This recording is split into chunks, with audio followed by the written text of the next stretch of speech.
Hey, good morning, fuckers. Welcome to another day of the Daily BM. I got Mikey with me. What's going on, brother? Hey, what's happening, everybody? Welcome back to the Daily BM. Geez, it is Tuesday today on Z Show. Hey, did you happen to get a text yesterday from old Brian? You were included in that text, weren't you? In that late night text? I don't know. I was in bed, so I silenced it because after the first one went off. Schmengel Brian always sends texts late at night. It's like that's when he's cooking, and because of his hours and shifts, it makes me laugh. Mm-hmm. But he was the song knocking on heaven's door from Guns N' Roses came on. I guess that was one of Eric's favorite songs. So he was like touched by it. So he shot me a message individually because I responded, of course, because I was up. But yeah, man. Yeah. So it was he was a little reminiscing, him and I, because we both thought we were weird because we were talking about because he was like going, I know that I can I can feel like energy because everything's energy, and da da da da. I said, nah. I said, I feel you on that, man. I said, sometimes I get those weird vibes, like when I'm out, like obviously because you don't actually make fun of me, but I do the ghost stuff. You know what I'm saying? Yeah. So it's like, I believe that stuff's real. This. So I believe the energy is there. So it's like, it's different, it's a different feeling. So anyway, so what you got for us for Tech Tuesday? Sorry, I just figured I'd go straight there. Talk about Brian. Yeah, I know. Bring the energy level down in the room. Sorry, man. The energy, man. Just bring it up, Eric, and brings back all the feels. Yeah, it does, man, for sure. Well, I was just going to talk about China's recent move to block WhatsApp and Instagram Threads from their app store, the Apple App Store in China this weekend.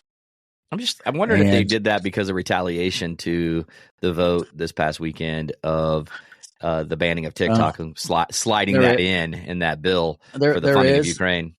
There is, and they also banned Chinese government employees from using Apple iPhones. So really, yeah, which has caused Apple stock to drop because they got bumped out of the number one selling smartphone in the world by Samsung because of that switch in China, because China banned the Apple iPhone from government employee use. So it's a tit for tat is what it really boils down to between the two governments saying, okay, you're going to pull this, then we'll pull that. Right. 100%. Well, I mean, that's what I feel like. I feel like it's just, all a work, and we're stuck in the middle as consumers. Again, I've stated this on prior episodes, until they can show me proof that information is actually truly being leaked to China, like our personal data, and being used inappropriately or being sent over at all, for that matter, from those Oracle servers. I mean, it would be super easy to police that, to see if that data is being leaked on an Oracle server. It really would be super easy to police it. So I don't understand the banning of an app that's hosted on an American server on American soil by a Chinese company when there's so many other businesses owned by Chinese. Right. And a communist country has, they even have land they bought, farmland, things of that nature that we know for a fact, So I just don't understand the big hiccup on it. It's all political saber waving back and forth between the two superpowers, kind of saying, well, fuck you. No, well, fuck you too. Yeah. I mean, what's your thought? Well, my whole thought on social media in the first place, and I think that it is definitely a power play between governments. Mm-hmm. And I think that it's also a power play between, Mark Zuckerberg and the rest of the online social media platforms, because I feel like he's becoming more in bed with the government, and pushing their political agendas. And, they happen to align, I guess, with his political agenda. So he's manipulating the system. And I don't think it's a free speech environment, like it should be.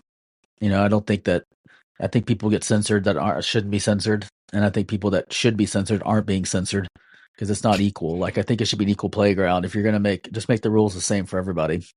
No, I agree. I agree 100%. If you're gonna bring in censorship of any sort, then it needs to be an equal playground across the board. You can totally tell the difference, for instance, between Meta and TikTok. You can see a difference between Meta and X, or X and TikTok, Snapchat and Meta. You can see the big differences between all those platforms with how much you get away with things and how much you don't, depending on which way you lean, so to speak. So with Meta, I have a huge problem because I feel like they police it so hard as far as your freedom to say or do anything. Like you can't even type a word without a phrase, and it really doesn't mean what they think it means. And then there's no way to fight it. There's no way to protest it or say, hey, can you have somebody look at this because this comment, maybe a little button underneath it that says, hey, review this comment, because it's not being meant how your AI or whatever, your algorithm is interpreting it. Mm-hmm. I can't tell you how many times I've had that. So I'm like, now I'm playing down dumb, when I type something. Like I have to be super careful what I say. And people are using like different words now to get around it. Like they may not say, like this girl has a nice ass. Let's just say that. You know what I mean? Where now you have to say, wow, that's a great dump truck. You know what I mean? Yeah, which, it bogs me because Zuck put out an Instagram reel just this weekend, and he had a song in there that was full of curse words. Mm-hmm. And I'm 100% positive that his Instagram reel did not get flagged by the algorithm and get limited audience. I know that it went out to every single person that follows him, and probably people that don't follow him because he's the owner of the company. Correct. And it's just such a double standard, because if you curse, there's a high probability you're not going to be shown as much as if you don't curse, which I'm okay with as long as it's equal. Correct. That's my problem. Like I don't mind rules and I don't mind regulations. Like I actually think that there should be more regulations for social media, because I really don't believe everybody deserves a voice, an equal voice. Let me rephrase that. Everybody deserves a voice, but not everybody deserves an equal voice, because people that are like, sowing dissidence and mayhem, they shouldn't be allowed to do that, in my opinion. And as I'm saying that, I hesitate saying it because, that's what everybody that's in power says about people that are not in power. And a lot of times just because you're in power doesn't mean you're doing it right. So it's really challenging. Does that make sense? Because if you're going against the system and it's for a virtuous method, like when this country was founded, we were taxation without representation. The British government tried to prevent that from being spread, that information. And that was a good thing. It worked out towards the benefit of men. Like when we tried to abolish slavery, that was a movement, civil rights movements. So there's a time and a place for it. But there's also things out there that sow dissidence and, suffering that should be limited. And I don't know, maybe the audience, maybe the listeners are the best people to make the vote. Maybe they should have a voting system, up vote, down vote, kind of like they do in, Reddit and other platforms. The more people that agree with it, the more it gets shown. The less people that agree with it, the less it gets shown. But then you do have mob-think. So I don't know. There's a good solution out there. I mean, what's your thoughts on it? Should it just be the Wild Wild West and everybody gets to say everything? Or should there be some policing and governing? You're listening to the Daily BM.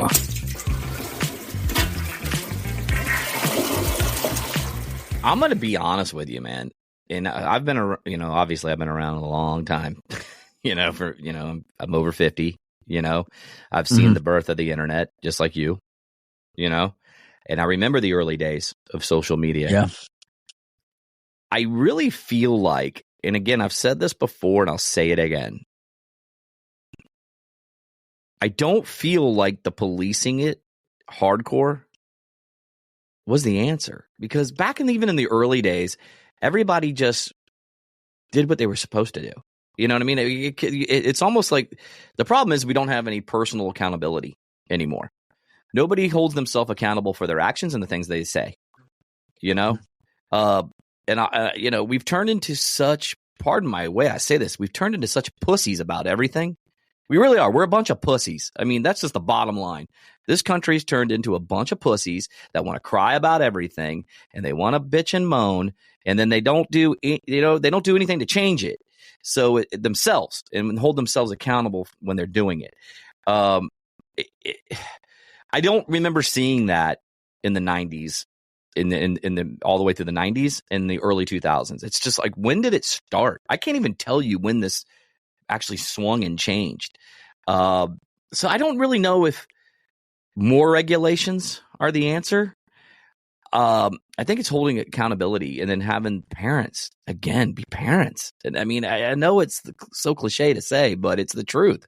You know, it starts at home. You know, we could go on and on and on about this, but, you know, I feel like, you're not on TikTok. I am. Okay. The algorithm works almost similar to Meta's. It really does.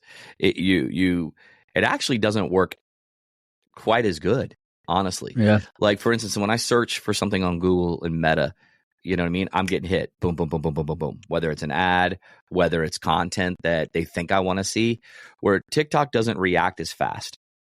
To me, it just doesn't. It doesn't react as fast to the content. It still kind of randomizes it a little bit.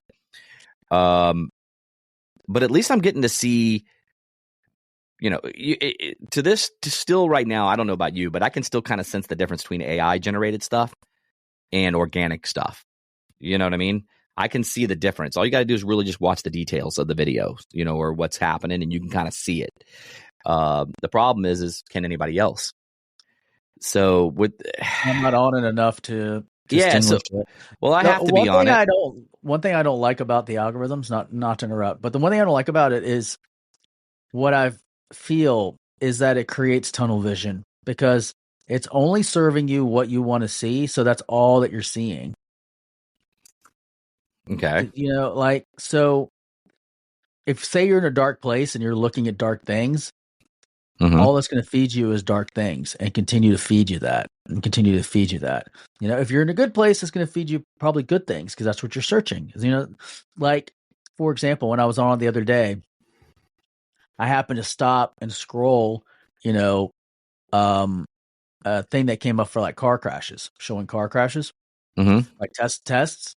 And then all of a sudden my feed started filling up with accidents, car crashes. Because the algorithm was like, oh, he spent, you know, a few minutes watching this video. This is obviously what he wants to see, you know, and that's what I get. You know, like if I watch a Brazilian jiu-jitsu instructor, all of a sudden everything is Brazilian jiu-jitsu, like just nonstop. So what's scary is, like, you know, if you start searching, like, you know, the bad things, you're going to think the world's a really scary, horrible place, and all people are bad, because that's all you're seeing on social media. That's what's feeding you constantly. Correct. And then I don't really, you know, even though we're in advertising, I don't really like the wear down approach that we're getting into, where it's like the ads keep hammering you until you're basically like, oh my God, I'm just going to buy this so it stops hammering me. You know, like it's over and over and over, and you see it thousands of times. And it's just like, and I know, and even when you go up, because I've done this several times, you say this ad is not relevant for me. Oh, you'll get served it again. Now it's like, oh, they don't want to see it. Let's double it up. And that's super frustrating, you know. It's annoying as hell. You know, every time I see one of those fake video games pop up where it shows a game that's not actually the game, it's just complete garbage. Like it's a mini game inside the game that you never actually get to play. Correct. You know, I'm like, report this ad, block it, irrelevant. I don't want to see it. And then they're like, oh, here's another one. You know, so then I write in and I'm like, hey, I've already said I don't want to see this ad. Why are you showing it to me? No response. but we're a legitimate business and we run a legitimate ad and they decide to block us for no reason, just because no reason whatsoever. And they can't give us an explanation as to why it's blocked. But meanwhile, I'm seeing these scam ads over and over and over and over again. But because these companies, I guess, are paying millions of dollars, they're like, we got to let it keep running. And I think that's not cool. And it surprises me. I don't know. I wonder if you actually sit down and watched Zuck, how much time does his family spend on social interacting, and watching and scrolling? I don't think it's a lot. I mean, they might spend a little bit of time creating content, but consuming content, I would hesitate to guess. I would think it'd be minimal of actually sitting there and like his kids actually sitting there and having to consume social media like other kids do. I'm going to agree with you there because even his stuff is produced. A lot of his stuff, if you go and look at it, it's somebody else doing it. Like when he goes and talks in a conference and it shows like tidbits of him in a conference, it's not him doing it. He's not doing it. He has some. No, he has some organic stuff that he does when especially if he's talking about the Oculus or whatever those glasses are. Well, he just showed a 5K run that him and his kid did together 5 months after surgery. A lot of his content is his working out and outdoors and non-tech stuff. It's his working out, his martial arts, is all that kind of stuff. And I don't think he's a bad guy. Like, I don't want to paint him like I don't like Zuckerberg, because I think he just created a monster that's grown bigger than him, and they're just trying to keep it from running rampant across across the world and destroying everything.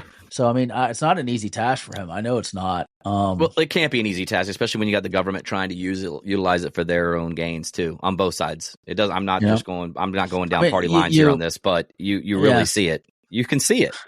Yeah. And you put it on parents, but I don't know, like as a parent, like how do you tell your kid no when he's getting pressure at school from his friends and all that kind of stuff? Like how do you stop it? When he's interacting with his classmates or when she's interacting with her classmates, and like, I don't think you stop it. Okay. Now let me back up what I meant by that. I don't think you stop it. I think what you do is you educate your children. I have a feeling, and again, this is all gut. This is all opinion right here based on what I see. Okay. And what I experienced with parents for many years, just in sports alone. Okay. Parents now want to be friends with their kids versus being a parent to their kid. They want their kids to like them. Okay. There's nothing wrong with wanting your kid to like you, but your kid has to respect you and they have to love you. Period. First. Correct? Or no? Because they can like you as they grow older, but you still have to be the disciplinarian. And what I'm seeing is the lack of disciplinarians. They don't have to love you either. That's not. Well, yeah, that's true too. I guess they don't have to love you. They can hate you. Love. Yeah, you can't force love either. So let me back that up then too. But the reality is that you have to be a parent first, and you have to have discipline. You have to have rules, and you also have to have open communication with the child. Okay, and I don't think a lot of parents talk to their children like about the dangers of things and this, that, and the other. I really, truly believe that. I think they just, hey, here's an iPad. I see it all the time. Here's an iPad. Go do you, son. Or here you go, babe. Go do this. Then they wonder why, like, their kid gets influenced by, a predator in another app, versus educating them. Hey, these are the warning signs. This is what you're going to see. Hey, I was guilty of it early on with my son, my first one. I overlooked it with my first son, but with my second, I made sure I educated him. Because I had to learn as I went. That's how I feel about it. I just feel like parenting needs to be better than what it is now. Because to me, it seems like it was better back then. Back coming up through those 90s, and then all of a sudden, I don't know where the breakdown happened, but it has happened. And maybe it's because mom and dad are working 2 jobs, you know what I mean, just to make ends meet. Inflation's the highest it's been in fucking forever. You start throwing all that in there. We're donating $90 billion again. Now it's going to be over $200 billion that we've gone to a country that's fighting a war that's not even in fucking NATO. You know what I mean? That makes no sense to me. It makes zero sense to me. When we don't even have secure borders here. I mean, it's even more. It's more open now than it's ever been. They're fucking coming over in troves. You know what I mean? And they're undocumented freaking illegals. I've said, even when Trump was in office or whoever, having undocumented aliens in the country is the wrong approach. But they also do need to make the. I don't know, we're talking about tech, and so I don't want to bust into politics too much, but it's like you have to also allow the process of becoming a citizen a little bit easier. It is a long task to become a citizen, and it is a hard task. That came from my own father-in-law, and that was back in the mid 2000s. It's a tough road. It takes months and months and months and months, like a long time, to become a U.S. citizen.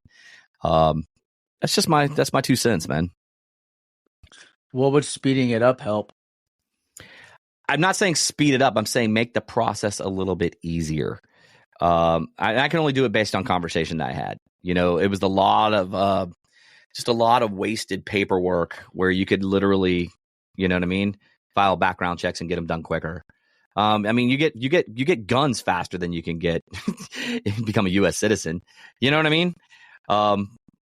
That's just a fact. You can. I mean, you fill out the background check, you pass it, you're in. Well, yeah, but I'm saying I don't know that it's. I think, you know, citizenship should be challenging. So you think it should take over a year to become a U.S. citizen and go leaps and bounds when you know you could just fill out your paperwork, pay taxes just like everybody else, and then come on into the country, but you're documented. You now have all your information in the system, so to speak. Yeah. I mean, I think if you're undocumented, then you shouldn't be in the country in the first place. Correct. I think that here's my situation. Like, I like how some of the other countries have it where you have to have skill sets in order to become a citizen in the country. You know, like just because you can fill out a form, I don't know that necessarily means you should become a citizen. So what you're saying is you should have a skill set of some sort that offers something to gain for that country. If you're not providing value to the country, why should you become a citizen? Like, why should you be allowed to become a citizen? I can agree with you on that one. I can totally agree with you on that. I think that makes sense. So if you don't bring value to the country of any sort, then you stay where you're at. I mean, for why? Why? But what about the ones that come over here that don't have value at first, but then end up creating value as they are here because they become educated and they become a great contributor to society? So then you kind of take away from that entrepreneur / mindset to where they can become something because they came into supposedly the greatest country in the world. You know what I mean? To make it better of themselves. That's why they're leaving there in the first place. So how do you overcome that? I don't know. That's why I'm not just making a decision. Okay. Yeah, that's what I'm saying. So it's a hard, I'm not saying that immigration is easy. I'm just saying it needs a serious look at it and a revamp, not just a Band-Aid of, let's just let either everybody in or just make it or build a fucking wall. You know what I mean? To keep everybody out. Do I have the answer? No, I guess that's why I'm not a politician. I just was sitting here thinking to myself, man, as we were talking about technology, you know, what about that as well? But, you know, getting back to the tech, I just feel like, you know, when it comes to Meta and it comes to TikTok and all that, I just feel like it's definitely being played out by both sides. It's definitely being controlled by the governments to get their information, what they want across. And I honestly feel, because I've been on both platforms, I have yet to see anything that looks like any form of mind control by China to influence me to want communism. You know what I mean? Of any sort. I really don't see it. It's not that. It's not that. See, it's more seditious than that. Like what? I see the same stuff that I see on there that I see on Instagram. Because all of that stuff is not allowed in China. But so you don't see, you know, people acting like, you know, a robot for, you know, whatever cherries or whatever the bullshit is that I saw some, you know, kids watching the other day where the girl was like teapot or whatever, being stupid, and they were sending her money. You know, it looked like something straight out of, you know, Idiocracy, the movie. It's like the dumbing of our future generations because they're spending hours consuming sheer garbage. And that goes back to what I was saying. So who controls that? The platform and the algorithm. So let me ask you something. So if the U.S. government said, hey, you know what? We're not going to ban it, but we're going to control what you see.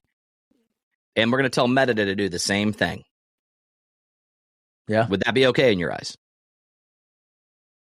No. Why? Because the people that are in charge, I don't like what their opinions are. So I don't think. But you voted them in. No, I didn't. Along with the people of this country. I did not vote them in. So you didn't vote in any senators or any congressmen when you voted, or except for the president, maybe. Okay, so senator, yes. President, no. Most of the senators in the other states, no. Okay.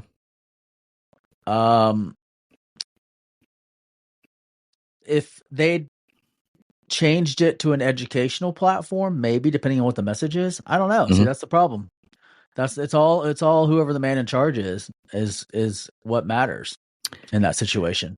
Because it matters what the message is, you know, like, would I rather my kids learn educational stuff? 100%. You know, would I rather they get fed stuff that helps them grow, like how to balance a checkbook, how to manage your finances, as opposed to seeing someone dressed up as a cat dog making, you know, stupid sound effects, or watching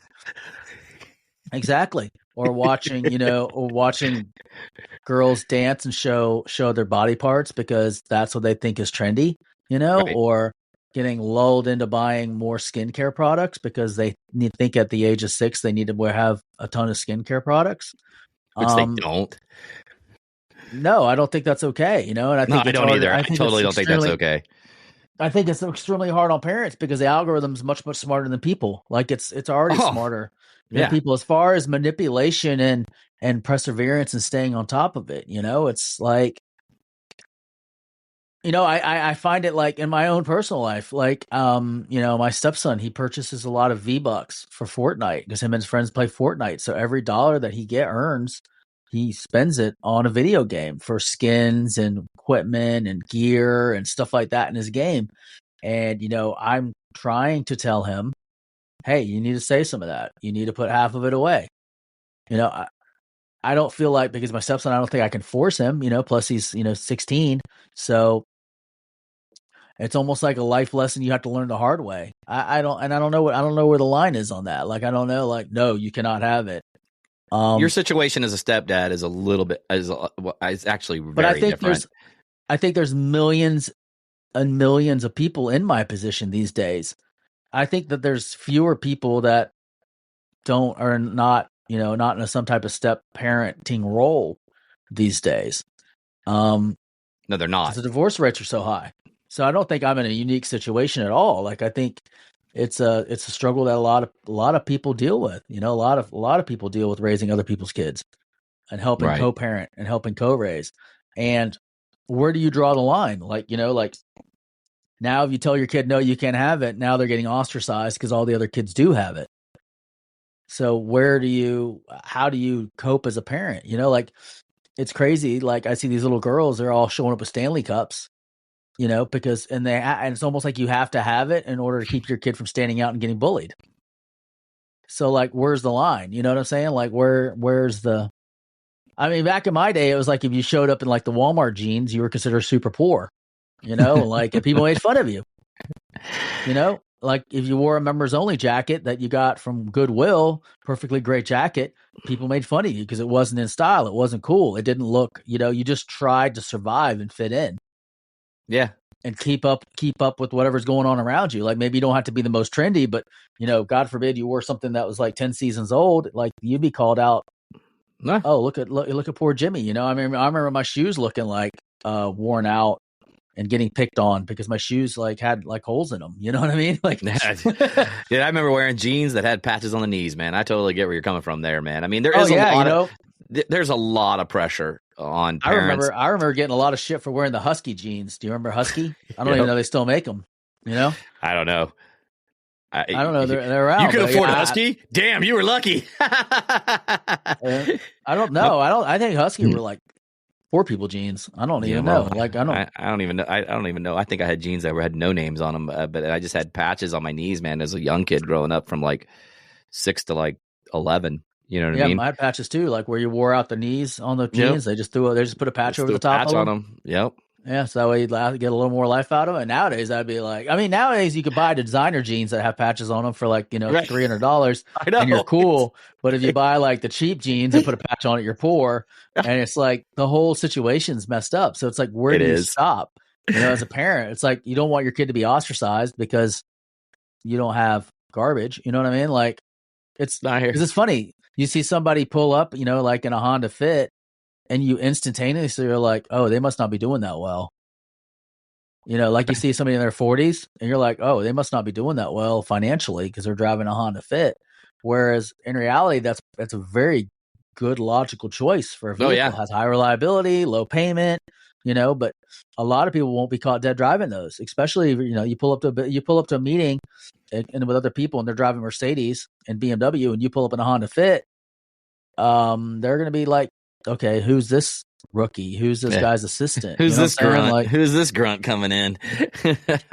And that's not right, but that's just the world that we live in. So it's so hard as a parent. I know we got a little bit off at the tech talk, but it's a huge struggle for parents this day and age, and especially being overworked and not having a lot of time and having so many outside influence coming at you all the time. Oh yeah, parenting today. I'm not taking anything away from parents today. I was simply just making an observation. It is tougher because you are getting hit from all angles, whether it be the iPhone, the computer, the iPad, you name it, it's coming. Then you add in all the social apps and all those things just coming at you. It was a lot different than my parents just having to deal with a few things coming at them. Back in the day. Now with the introduction to computers and hitting this computer era. And now AI and everything else. Now you got so much more you have to deal with for sure. Right. So I don't know if, we have the answer, obviously. If so, we'd be up there in a high end position, in the government and or at another agency, or, some type of guideline committee. But I just think that, as of right now, my personal viewpoint on it is it's try to do your best as a parent, educating your kids as much as possible. I mean, that's all I got on that one, man. I mean, you? But I think that's a good place to end. It's a good catchphrase, but what exactly you're educating them? And maybe we'll just say that for the next, another show. Maybe we'll say that for another show. Yeah. Maybe we can touch on that a little bit more in depth. I just think we're looking at another 30-minute to 45-minute conversation. Right. Giving some practical tools that you can use to actually do that. What specifically can you put together other than just saying, hey, do better? Because do better is such an ambiguous statement. It can mean a million different things to a million different people. Mm-hmm.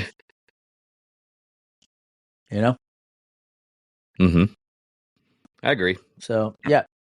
All right. Well, listen, guys. You want to lead us out here? Yeah, I think we're going to get out of here. I think we interjected enough on that. So, guys, don't forget, head over to thedailybm.com where you can follow us on all our socials. You can head over to Rumble and YouTube and like and subscribe over there as well. Don't forget to head over to Mason Danger Beard Company. That is masondangerco.com. And you can get 20% off on all products for your beard if you are a bearded gentleman like us. And remember, enter at the cart level, Daily BM, and you'll get 20% off on all your products that you purchase, not just on a couple, the whole entire cart. So don't forget. Mikey, got anything before we get out of here? Hey, everybody, have a great day. Just do the best you can. Every day, work a little harder to be a little better than you were the day before.